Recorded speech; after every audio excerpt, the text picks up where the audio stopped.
In this video, or a series of videos, I'm going to go through the compound interest formula, starting with the basic about how to find the future value, but also going through finding other parts like the present value, the rate, and the years, and so on.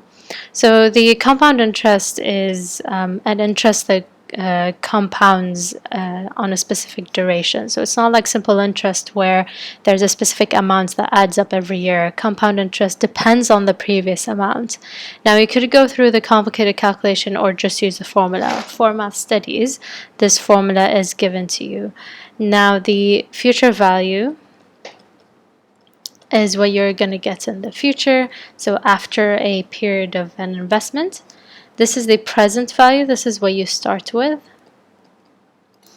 R is your rate. So usually when they ask you questions on compound interest, they'll tell you that the rate of interest is, for example, 3.1 or so. So you're going to write it as usual.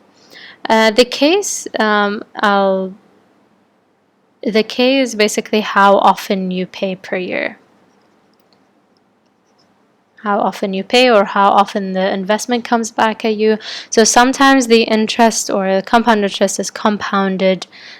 So they'll phrase it as compounded something.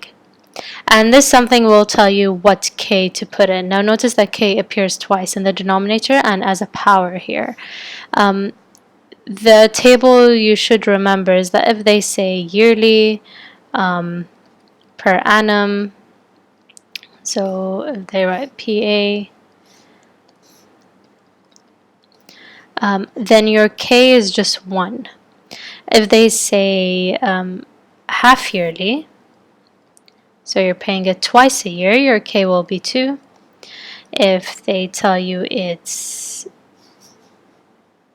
quarterly, then you're paying it 4 times a year, so that's K equals to 4. And if you're paying it monthly, then your K is equal to 12. Throughout most of the questions, we're going to look at these. Now, if you are dealing with inflation or deflation, usually the K is just 1. But when we're talking about compound interest, it could be any of these. So remember this table. The N stands for how many years. So this is the total years. How long are you looking at this investment? And then just remember the K is the same, so often. And remember that these two, the K multiplies with N. What I would best recommend is when you solve these questions to solve the inner part first, and then raise to a power, and then multiply by the present value. It's really easy to substitute in and really easy to mess up if you don't do it in the correct order. I'm going to go through a series of questions, and then we're going to hopefully have a clear understanding about how to find each part. So the first one is the simple, straightforward one, is how to find the future value. So Brenda invests 5,000 to an account, offers 3.4% interest compounded annually. So to look at all the value, we need to find future value, but we know that the present value is 5,000. We know that the rate is 3.4. We know that the years, so in this question it's asking for the amount after 6 years. So we know that the years are 6 and it's compounded annually. So we're not taking it monthly or quarterly, we're taking it annually, so our K is equal to 1. So the formula, you just substitute in. So 1 plus 3.4 to the power of 1 times 100. I'm going to write it down for now, but in your calculator, make sure you just simplify this. And then you have 6 times 1. And that will give you $6,110.73. So quite straightforward.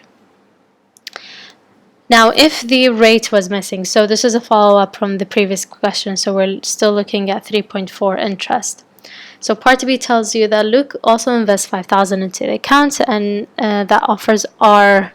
We're looking at different interest. He also invests 5,000, but we need to find the R this time, and it's compounded annually.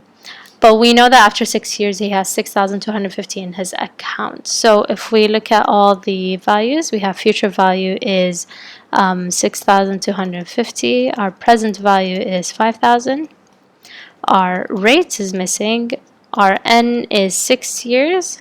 Read the question. and our k is compounded annually, so it's just 1. So substituting in the formula, we have 6,250 equals to 5,001 plus r over 1 times 100 to the power of 1 times 6. So the way you'd solve this question is just to simplify as you go along. So this is over 100 to the power of 6. You want to get r on its own, and the best way to do it is to get rid of everything around it. Now before you deal with r, just go as further away as possible. So you're looking at the power. Nope, it's still too close. The 5,000 is the first thing you get rid of. So we get rid of the 5,000. You divide by 5,000 on both sides. So we get this divided by 5,000 is equal to, keep the brackets on, and this will simplify to 1.25. 1 plus r over 100 to the power of 6. Now, to get rid of a power, first of all, keep in mind I can't move the 1 yet because everything is held by the power. I need to get rid of the power first. So in order to get rid of the power, you root this power. So I'm going to take the 6th root. And to find the 6th root, you'll have to go to Math. And then you'll have to click on your 5th option, which will look like this on your GDC calculator. This will allow you to put any root in here. So make sure you press this first and then input the number you want inside. And then I can get rid of the brackets. So the 6th root of 1.25 is going to be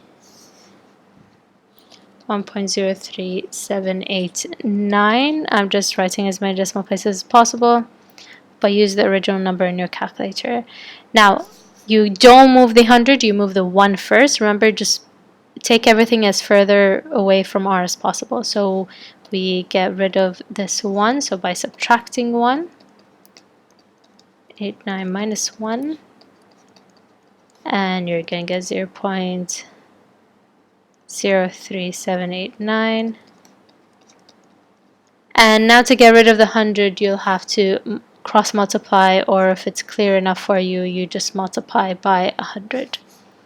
So by multiplying this by 100, you're going to get 33.79 as the rate. Now it's easy to check your answer, so do substitute this back into the formula and see if you actually get something close to 6,250. So make sure you check your answers later on. So this is the rate. In the next few videos, I'm going to go through finding the years and the present value, and those are the two. Now usually they won't really ask you to find the k because k is in the denominator and the power, so it's not easy to find them.